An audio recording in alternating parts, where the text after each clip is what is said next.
What is up, breath of fresh air? Patrick, back with you. Going to give you the latest Shortie. But before we get started on that, you know what you got to do. You got to smash that subscribe button. Give some comments, feedback. Let us know what we're doing, good, bad, ugly. Don't matter. We always like the comments, and we're always looking forward to the feedback. So, with that being said, got an interesting topic for you. Kind of came out of nowhere, but you know what? Let's jump right into it and let's dissect it a little bit. So, Tampa Bay Buccaneers, you are under the microscope. Let's get it. Well, there has been some interesting news coming out of Tampa talking about how the Buccaneers are signing Antonio Brown for a one-year contract. You know, he's got to pass the COVID test before, you know, the contract would be good, but got a few incentives, man. It's a very interesting contract. He signs a $1 million deal. Hold on. He signs a $2.5 million deal with $1 million in a base salary and has several incentives that comes with it. A couple of those incentives is he makes the playoffs. Well, hold on. Let's go back. The incentives is in the vicinity of receptions, touchdowns, and yards. And he's got to, you know, do a certain amount of receptions, a certain amount of touchdowns, a certain amount of yards. And he gets a $250,000 incentive for each one of those. And gets a $750,000 bonus for making the playoffs. Now, none of those which will happen unless the Bucs make the playoffs. And the rate that they're playing right now, they are a likely chance to win the NFC South. I know I picked the Falcons, and well, they kind of crapped the bed for the season, and everybody's heard what they had to say or what has happened with the Atlanta Falcons, but that is another topic. But I wanted to reach out and I wanted to do this one because Antonio Brown has had a few issues with a lot of teams that he has played for. I think he played like one game. I don't even know if he got the one game in with New England. So it's kind of interesting that now Tampa Bay has reached out and signed this deal with him, reuniting him with Tom Brady, which, you know, was a lot of good talk about him and what he was going to do for the New England Patriots at the time. But with all the incentives that he's getting, 1 year deal for $2.5 million and all these incentives, man, this man can stand to make like somewhere in the vicinity of like $6 million off of 1 year of wide receiving, you know. And, you know, don't get me wrong, it's not a bad paycheck for a wide receiver, but I just thought it was an interesting deal that Tampa has reached out pending a COVID test that he tests positive for, or I'm sorry, he tests negative for, and then if he gets negative, then it looks like on Monday they will sign him to a 1 year deal. Now, let's get to the point of why they're signing him.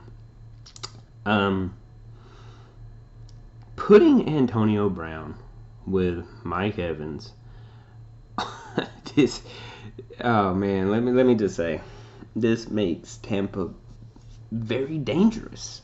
I don't know if many of y'all watch what Mike Evans does as a wide receiver. He gets double teamed a lot because everybody knows that's where Tom Brady's going to go. Now, you have two number one wide receivers and one on each side of the field. This can cause a lot of problems for a lot of teams, especially with the way I've been seeing Tom Brady's got all the time in the world in the pocket right now. And now he's got another weapon other than Evans, other than Gronk. Now he's got Brown.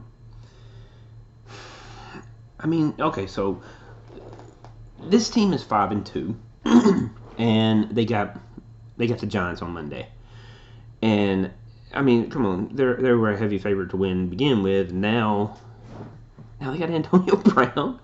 I mean, this is where did Tampa Bay get all this money? That's my question. Where are they getting all this money? I mean, dang, they out there selling drugs or something? Jeez. But back on the topic, this makes Tampa very dangerous in the South. Very dangerous because honestly, with the added Antonio Brown to the mix, Antonio Brown is not a wide receiver that moves the needle, in my opinion. I mean, he might move it a little bit, but he's not making the biggest impact on this team. But what it does is it's a very good move. It does two things. One, it keeps him off of another team.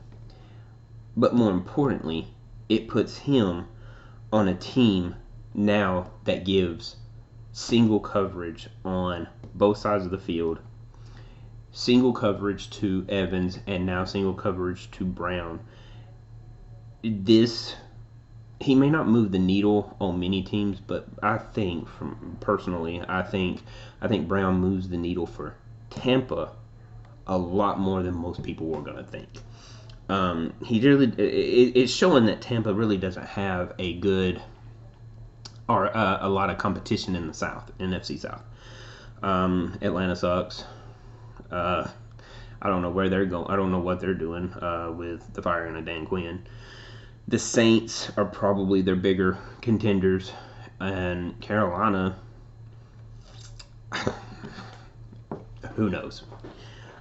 So we're probably looking now that Brown has been added to this, they are a much stronger offense, and not that they needed the help, but man, that wide receiving core is now very dangerous. And you got somebody like Tom Brady who is piloting the ship, so to speak, or captaining the ship, so to speak. Tampa is very dangerous now. They're looking like they are going to be the winners of the NFC South, unless something happens and the teams that are playing are ready to play come next week.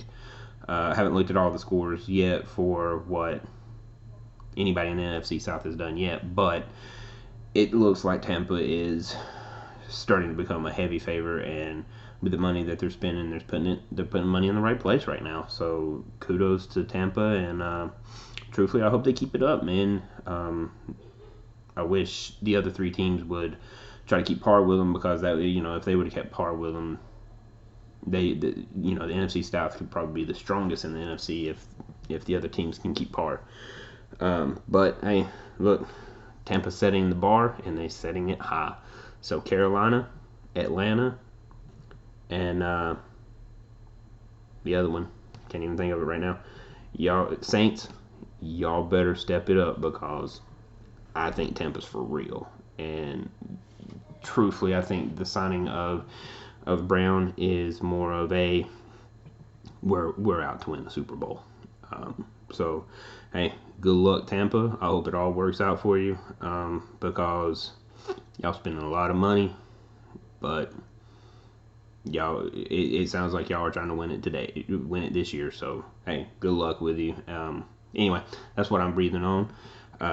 You know what you got to do again. Smash that subscribe button. Leave us comments, feedbacks. Let us know what we're doing, good, bad, ugly. Don't matter.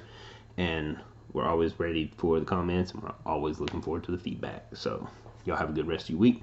See you next week.